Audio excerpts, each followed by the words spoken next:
ஒரு நாட்டோட மிகப்பெரிய பிரச்சனை என்னன்னு தெரியுமா? வறுமையும் வேலையின்மையும் தான். இப்போ மக்கள் கிட்ட வறுமையை போக்கணும் அப்படின்னா வேலை கிடைக்கிறது மிகப்பெரிய ஒரு அத்தியாவசியம் ஒன்றா இருக்குது.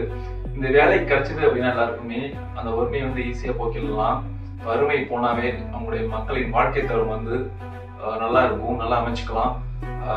எப்படா இந்த வேலையின்மையை போக்குறது அப்படின்னா அரசாங்கத்துக்கிட்ட மட்டும் கிடையாது, நம்ம கிட்டேயும் அந்த பொறுப்பு இருக்கு. எல்லாருமே மற்றவங்க கிட்ட போயிட்டு நம்ம வேலை செய்யணும் அப்படின்னு நினைக்கிறோம். நம்மளே ஏன் வேலையை உருவாக்க கூடாது அப்படின்னு நினைக்க மாட்டேங்கிறோம் நிறைய மக்கள்.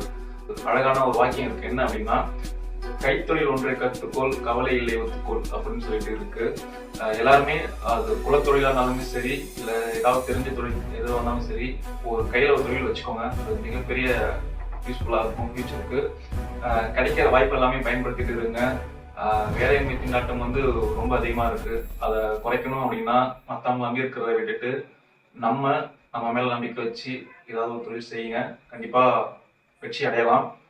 கண்டிப்பா இந்த பதிவு நல்ல பயனுள்ள பதிவாக இருக்குன்னு நான் நம்புறேன். So thanks to all. Bye.